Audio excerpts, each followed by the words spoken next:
Pintu bilik karaoke terbuka dan seorang wanita berambut pendek dengan solekan tebal melangkah masuk.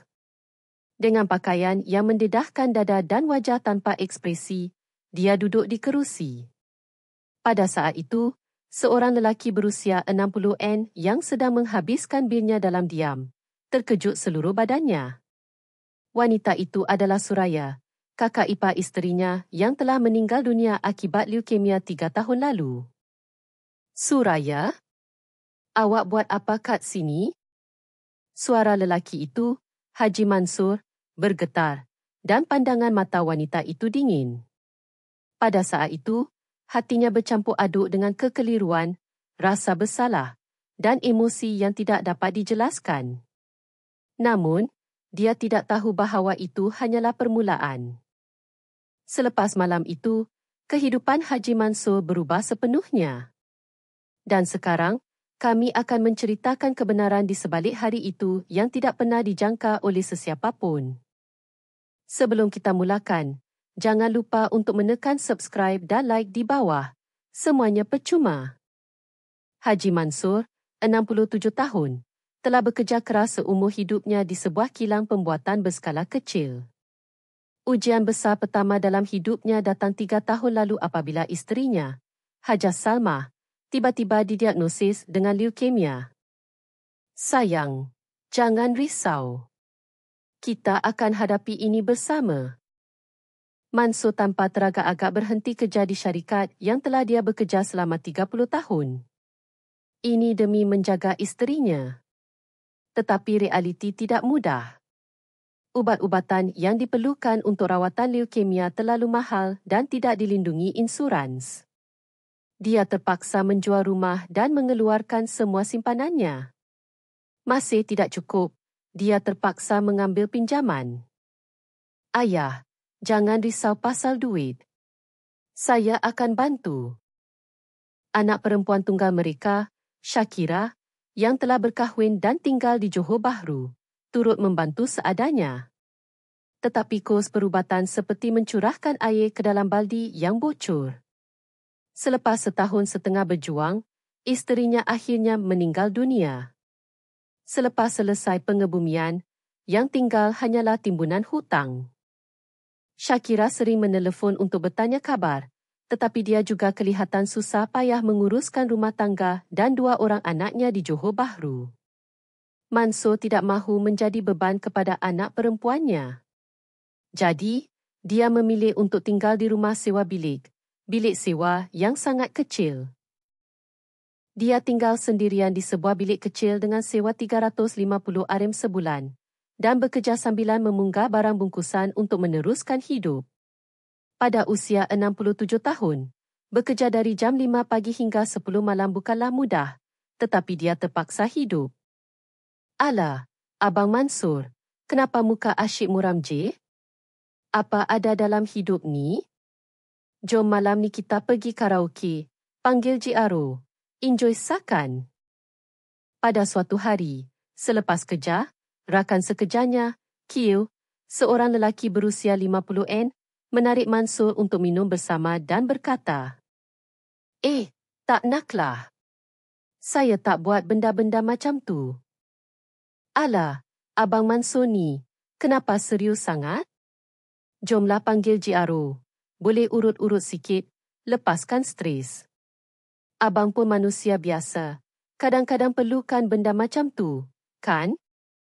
Mansur menggelengkan kepala, tetapi akhirnya mengalah dan mengikut Kio. Sebenarnya, dia berfikir, daripada masuk ke bilik sewa sendirian dan tidak dapat tidur semalaman mengenangkan isterinya, mungkin ini bukan pilihan yang buruk. Bos, panggil 2 orang Aro yang paling best kat sini. Mansur berasa kekok di dalam bilik karaoke itu. Dia tidak ingat bila kali terakhir dia datang ke tempat seperti ini. Mungkin sebelum kahwin, sesekali dengan kawan-kawan. Tidak lama kemudian, pintu bilik karaoke terbuka. Dan 2 wanita masuk. Pada saat melihat salah seorang daripada mereka, Mansur terasa seperti nafasnya terhenti. Solekan tebal, rambut pendek dan pakaian yang mendedahkan dada. Mansur tidak percaya dengan matanya. Wajah wanita itu serupa dengan arwah isterinya. Hai abang-abang. Malam ni kita enjoy sampai pagi ya? Wanita itu memberi salam dan duduk. Pada saat itu, Mansur sedar. Dia adalah Suraya, kakak kandung isterinya. Dia teringat kali terakhir melihatnya di majlis pengebumian isterinya. Suraya menangis lebih kuat daripada dirinya sendiri sebagai waris, dan imej itu masih segar dalam ingatannya. Suraya juga mengenali Mansur sepintas lalu. Tetapi kedua-dua mereka tidak berkata apa-apa. Terlalu janggal untuk mengaku mengenali satu sama lain di hadapan rakan sekerja. Ha, Abang Mansur, jom kita enjoy betul-betul. Bos, bagi 4 botol bir lagi. Kiel gembira bermain-main dengan alat kawalan jauh, tetapi Mansur hanya memikirkan Suraya. Kenapa kakak ipar saya buat kejam macam ni? Apa yang berlaku? Fikiran itu terus berlega di kepalanya. Suraya duduk dengan wajah tanpa ekspresi, menuangkan minuman dan sesekali bertepuk tangan. Dia sangat berbeza daripada imej penyayang dan hangat yang Mansur lihat di pengebumian. Abang, saya dah mabuk sangat ni. Saya balik dulu ya. Abang enjoy sakan dengan adik manis ni ya. Selepas kira-kira sejam, Kiel bangun dan berkata dia ingin pulang dahulu. Mansur lega dalam hati. Sekarang dia boleh bercakap dengan kakak iparnya. Kalau macam tu, saya pun. Apabila Suraya cuba bangun, Mansur berkata dengan berhati-hati. Suraya, sekejap. Suraya berhenti dan memandang Mansur. Dalam pandangan matanya ada kekeliruan dan juga sikap berhati-hati. Kenapa awak buat kejam macam tu? Suara Mansur bergetar. Dia ingin tahu, tetapi pada masa yang sama, hatinya sakit. Dia terfikir, jika isterinya masih hidup, dia tidak akan sesekali membiarkan kakaknya melakukan pekerjaan seperti ini. Apa kena mengena dengan awak? Jangan cakap macam tu kalau awak tak tahu masalah saya. Suara Suraya penuh kemarahan. Wajahnya juga merah padam. Suraya, saya cuma. Kita jangan jumpa lagi. Suraya tidak berkata apa-apa lagi, mengambil begnya dan keluar dari bilik, menghempas pintu. Mansur hanya boleh duduk sendirian, termangu-mangu. Dia tidak tahu mengapa kakak iparnya begitu marah dan apa sebenarnya yang telah berlaku. Malam itu, Mansur tidak dapat tidur. Dia berbaring di katil bilik sewanya, hanya memandang siling dan memikirkan kakak iparnya. Apa yang berlaku sehingga dia menjadi GRO karaoke? Dan mengapa dia begitu marah kepadaku? Fikiran itu terus berlega di kepalanya. Keesokan harinya pun sama. Walaupun sedang memunggah barang, dia terus teringat kakak iparnya. Arwah isterinya pernah bercerita tentang kakaknya. Kakak tengah susah sekarang. Dia ada kedai ayam goreng, tapi suami dia asyik minum arak, tak tolong kerja. Jadi dia susah payah sorang-sorang. Suara isterinya kedengaran jelas di telinganya. Jika difikirkan semula, dia tidak pernah bertanya khabar tentang kakak iparnya selepas pengebumian isterinya. Dia sendiri terlalu sedih dan tidak mempunyai masa untuk itu, tetapi dia sedar kakak iparnya mungkin berasa terkilan. Beberapa hari berlalu, hatinya masih tidak tenteram. Jadi, Mansur memutuskan. Dia akan bertemu kakak iparnya sekali lagi dan bercakap dengannya dengan betul. Bos, boleh tak panggilkan perempuan berambut pendek yang hari tu, yang pakai baju dada terdedah tu? Mansur kembali ke karaoke itu dan bertanya kepada pemiliknya dengan malu-malu. Oh, makcik dada besar tu?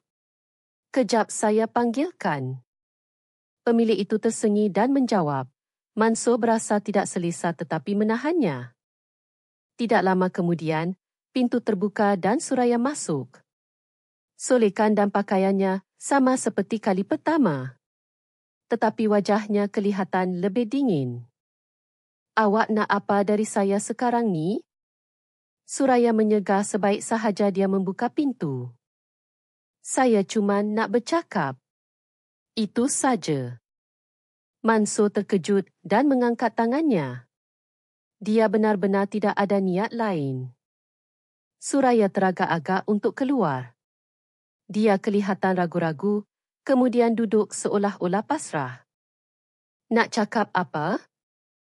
Suraya, saya betul-betul tak tahu. Apa yang dah berlaku? Apabila Mansur mula bercakap dengan berhati-hati, Suraya menuangkan minuman dan berkata, lupakanlah. Hari ini saya rasa nak mabuk. Minum ajalah. Selepas beberapa gelas minuman, suara Suraya sedikit reda. Awak dah buat tak tahu je bila keluarga saya, keluarga awak sendiri. Susah kan? Suraya. Selepas adik saya meninggal, tiada siapa yang cari saya. Suami saya punya kedai ayam goreng pun lingkup, hutang keliling pinggang, dan dah bercerai pula tu. Dalam suara Suraya, terdengar kesedihan yang telah terkumpul selama bertahun-tahun. Saya tak ada cara lain nak hidup, jadi terpaksa buat kerja macam ni. Hutang kena bayar cepat, pada usia macam ni, mana ada kerja lain yang boleh dapat duit cepat?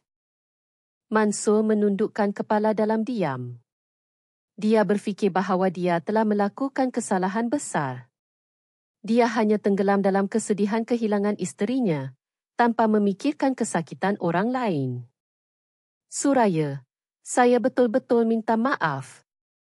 Apabila Mansur memohon maaf dengan ikhlas, Suraya terdiam seketika. Kemudian dia mengeluh panjang dan berkata, sekarang baru nak minta maaf, apa gunanya? Semuanya dah berlalu. Walaupun begitu, saya terlalu tidak peka. Mansur berasa sangat bersalah kepada Suraya. Dia fikir dia seorang yang susah, tetapi kakak iparnya juga melalui kesusahan yang sama. Selepas hari itu, Mansur kadang-kadang mengunjungi karaoke itu. Pada mulanya kekok, tetapi Suraya juga mula membuka hatinya sedikit demi sedikit. Kalau tak keberatan, nak tak kita makan sekali? Pada suatu hari, Mansur memberanikan diri bertanya. Makan? Ya. Di tempat lain, bukan di karaoke. Suraya teragak-agak seketika, kemudian mengangguk. Keesokan harinya, mereka berdua bertemu di sebuah kedai nasi campur di kejiranan itu. Suraya kelihatan lebih selesa tanpa solekan tebal dan berpakaian biasa. Baru-baru ni saya pindah ke bilik sewa bawah tanah, kena pasang kertas dinding baru sebab kulat. Suraya berkata sambil makan nasi campur panasnya. Kalau macam tu, saya akan tolong. Kita buat sama-sama. Mansur berkata, Suraya mengangkat kepalanya. Kenapa? Awak tak perlu susah-susah. Saya rasa awak susah nak buat sorang-sorang. Beberapa hari kemudian, Mansur pergi ke rumah Suraya dan membantunya memasang kertas dinding. Walaupun bilik kecil di bawah tanah, kerja cepat selesai apabila mereka berdua bersama. Nampak lebih baik sekarang. Terima kasih banyak-banyak. Kalau sorang-sorang, pasti ambil masa beberapa hari. Suraya juga kelihatan puas. Dah lapar kan? Nak makan apa? Mansur bertanya. Suraya berkata, nak pesan mi goreng ke? Malam yang letih, mereka berdua duduk di meja kecil dan berkongsi mi goreng. Walaupun sekadar hidangan biasa, hati mereka terasa hangat. Suraya perlahan-lahan berkata, boleh tak saya panggil awak Encik Mansur mulai sekarang? Suraya bertanya dengan berhati-hati. Mansur tersenyum dan menjawab, ya. Kalau macam tu, boleh tak saya panggil awak Cik Suraya? Sejak hari itu, Mereka berdua mula memanggil nama masing-masing. Ia terasa lebih semula jadi daripada panggilan kakak ipar atau abang ipar yang formal. Begitulah beberapa minggu berlalu. Mansur dan Suraya sering bertemu. Selepas Mansur selesai menghantar bungkusan, dia akan makan malam bersama Suraya atau berjalan-jalan di kejiranan. Suraya juga semakin kurang keluar bekerja di karaoke. Cik Suraya, nak tak kita pergi pantai Port Dickson hujung minggu ni? Pada suatu hari, Mansur mencadangkan dengan berhati-hati. Port Dickson? Ya. Saya nak Cik Suraya tenangkan fikiran sambil melihat laut. Suraya teragak-agak seketika, kemudian mengangguk. Boleh. Dah lama saya tak tengok laut. Pada hujung minggu, Mansur dan Suraya menaiki bas ke Port Dickson. Kedua-dua mereka teruja kerana ia adalah perjalanan yang telah lama tidak dilakukan. Wah, segarnya. Suraya teruja apabila mereka tiba di pantai Port Dickson. Laut biru dan ombak putih terbentang di hadapan mata. Betul. Tengok laut ni rasa lapang sikit hati. Mereka berdua berjalan perlahan di sepanjang pantai. Bunyi ombak yang tenang menenangkan hati. Encik Mansur selalu datang tempat macam ni, ke? Tak. Selalu sibuk, tak ada masa lapang macam ni. Sekarang baru terfikir, rasa bersalah pada arwah isteri. Jangan terlalu menyalahkan diri sendiri. Salmah pasti faham. Mansur berkata perlahan sambil memandang laut. Saya harap masa saya bersama Cik Suraya ni boleh berpanjangan. Suraya juga mengangguk. Saya pun harap saat ini tak akan berakhir. Cik Suraya, lepas ni kita kerap keluar macam ni ya? Boleh, ke? Apabila matahari terbenam dan kegelapan menjelma, mereka berdua dalam perjalanan pulang ke Kuala Lumpur. Dalam perjalanan pulang, Mansur berkata, lain kali kita nak pergi mana pula? Mana-mana pun boleh. Asalkan dengan Encik Mansur. Jawapan Suraya menghangatkan hati Mansur. Selepas itu, mereka berdua semakin kerap bertemu dan Suraya hampir berhenti sepenuhnya daripada pekerjaan GRO Karaoke. Begitulah masa berlalu. Mansur dan Suraya telah menjadi istimewa antara satu sama lain. Mansur tidak lagi berasa sunyi dan Suraya tidak lagi murung seperti dahulu. Pada suatu malam, ketika mereka berdua sedang makan malam di bilik sewa Suraya, Mansur dengan berhati-hati mengeluarkan sebentuk kotak cincin kecil dan meletakkannya di hadapan Suraya. Apa ni? Suraya bertanya dengan wajah terkejut. Cik Suraya, saya rasa lebih baik kita hidup bersama daripada sorang-sorang. Suara Mansur bergetar tetapi penuh keikhlasan. Encik Mansur. Saya dan Cik Suraya telah melalui masa-masa sukar. Saya ingin menghabiskan sisa hidup saya dengan bahagia bersama Cik Suraya. Suraya memandang kotak cincin itu tanpa berkata apa-apa. Ia adalah cincin yang sederhana, tidak besar atau mewah, tetapi hati Mansur terasa sepenuhnya. Betul ke ni? Apa yang betul? Adakah orang akan memandang baik hubungan seperti kita ni? Suraya bertanya dengan risau. Mansur menjawab, itu tak penting. Kita bahagia. Itu dah cukup, kan? Suraya teragak-agak lama, kemudian mengangguk perlahan. Sejak hari itu, Suraya berhenti sepenuhnya daripada pekerjaan GRO Karaoke. Mansur juga keluar dari bilik sewa dan mula tinggal bersama Suraya di bilik sewanya. Bersama-sama, ia terasa lebih hangat daripada sebelumnya. Sekarang kita betul-betul memulakan hidup baru, ya. Suraya berkata sambil membantu Mansur menyusun barang-barangnya. Ya. Walaupun lewat, ini adalah permulaan yang baru. Mereka berdua membina kehidupan yang sederhana tetapi damai.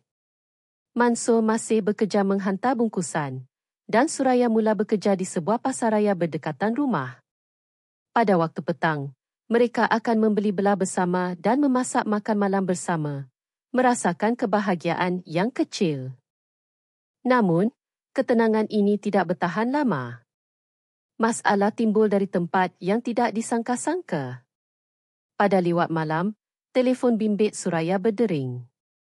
Ia adalah panggilan daripada Kak Salina, rakan GRO paling rapatnya. Suraya, apa khabar? Maaf telefon lewat malam. Suara Salina kedengaran lemah daripada biasa.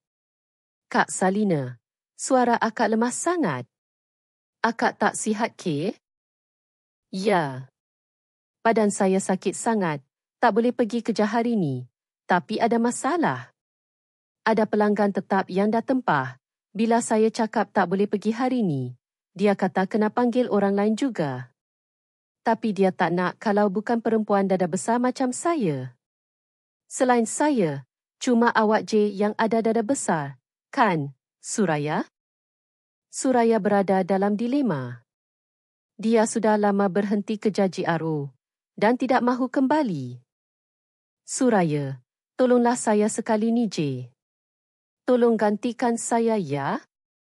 Suara Salina yang merayu membuat Suraya berasa simpati. Suraya berkata kepada Mansur dengan berhati-hati. Encik Mansur, saya minta maaf sangat, tapi saya nak pergi sekali je. Kak Salina yang minta. Dia yang paling banyak tolong saya masa saya kerja dulu. Mansur terdiam seketika. Dia fikir Suraya sudah berhenti sepenuhnya daripada kerja GRO dan hatinya tidak senang mendengar dia akan pergi lagi. Mestikah pergi? Kak Salina nampak tak sihat sangat. Dia bukan jenis orang yang akan minta pertolongan macam ni biasanya.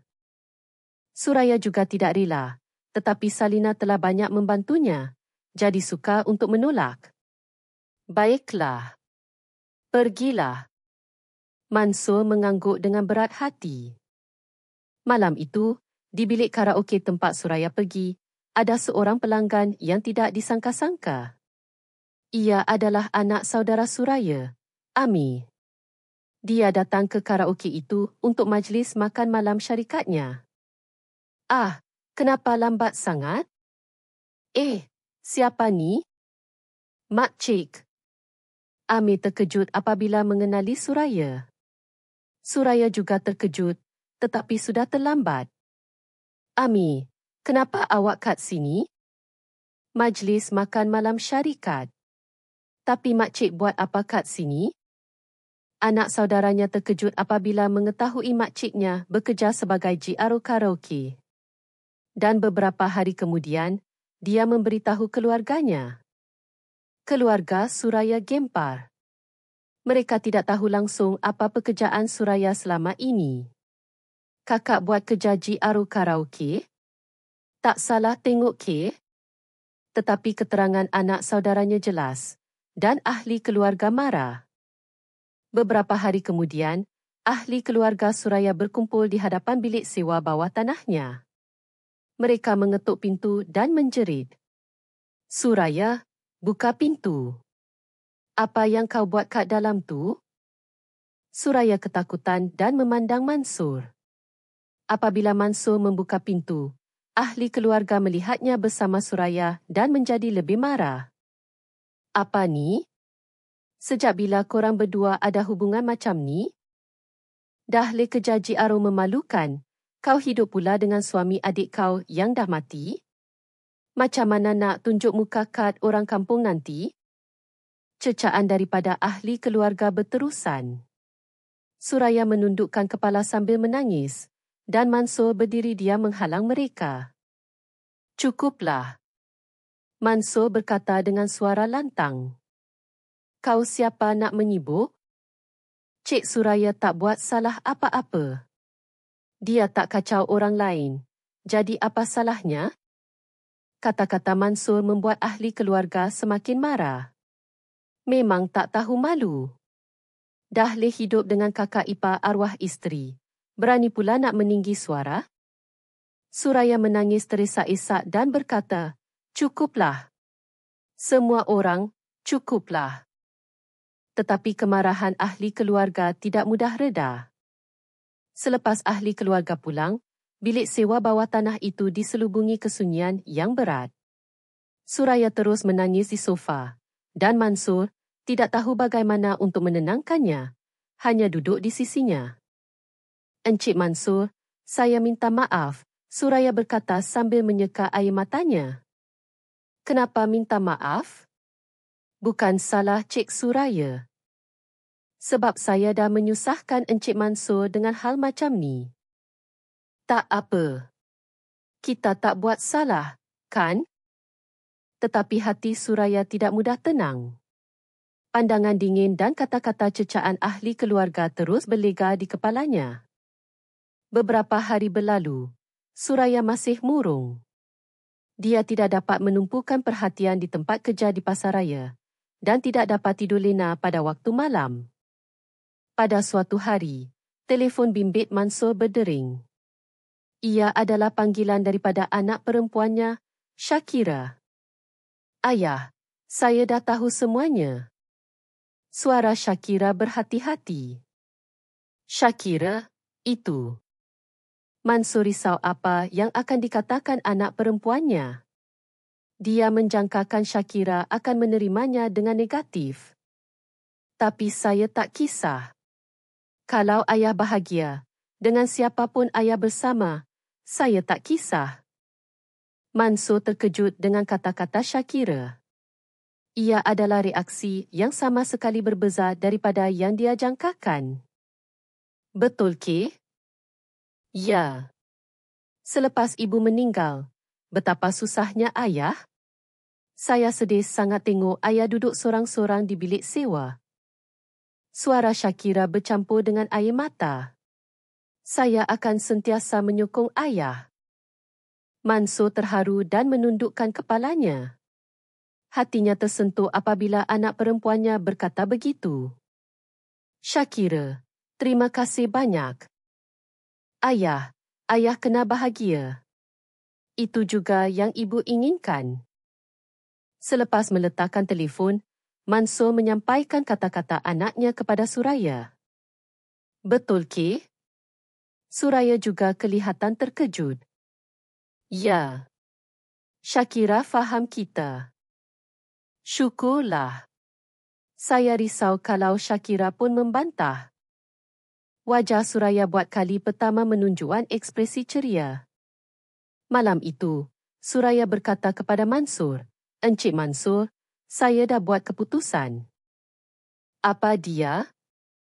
Saya tak akan peduli lagi apa kata ahli keluarga. Kita tak buat salah, kan? Dalam suara Suraya, terdapat keazaman yang tegas. Dan Shakira pun faham kita, jadi tak ada sebab untuk kita tak berani. Mansur memegang erat tangan Suraya. Apabila Suraya berkata begitu, hatinya menjadi lebih tenang. Beberapa bulan berlalu. Bantahan ahli keluarga masih ada, tetapi Mansur dan Suraya memilih satu sama lain. Mereka ingin menjalani hidup tanpa penyesalan, tidak kira apa kata orang. Mansur masih bekerja menghantar bungkusan, dan Suraya bekerja keras di pasaraya. Walaupun kehidupan mereka sukar dan mencabar, setiap hari berharga kerana mereka kini bersama, bukan lagi sendirian. Hari ini ramai pelanggan, Suraya berkata sambil merebahkan badan di sofa selepas pulang dari pasaraya, keletihan. Penat ya. Saya siapkan makan malam. Kini, menjadi kebiasaan bagi mereka berdua untuk saling menjaga secara semula jadi. Tak apa, kita buat sama-sama. Suraya juga bangun dan menyediakan makan malam bersama Mansur. Mereka berdua berdiri berdampingan di dapur kecil. Memasak, kelihatan sederhana tetapi bahagia. Sambil makan malam, Suraya berkata, Encik Mansur, Shakira ada hubungi? Semalam dia telefon tanya kabar. Dia kata nak datang melawat bila-bila masa. Senyuman terukir di wajah Suraya. Dia masih bersyukur Shakira memahami mereka. Di bilik sewa bawah tanah yang diterangi cahaya matahari, Suraya tersenyum perlahan dan berkata, "Sekarang, tak kira siapa kata apa, saya tak akan lari lagi. Jalan kita tak mudah, tapi akhirnya kita bersama juga." Betul. Kalau bukan Cik Suraya, hidup saya takkan ada makna. Saya pun. Ada Encik Mansur, saya ada keberanian untuk hidup semula. Mereka berdua saling berpandangan dan tersenyum. Melebihi prasangka dunia, bantahan keluarga dan kesulitan ekonomi, mereka dapat bersama seperti keajaiban.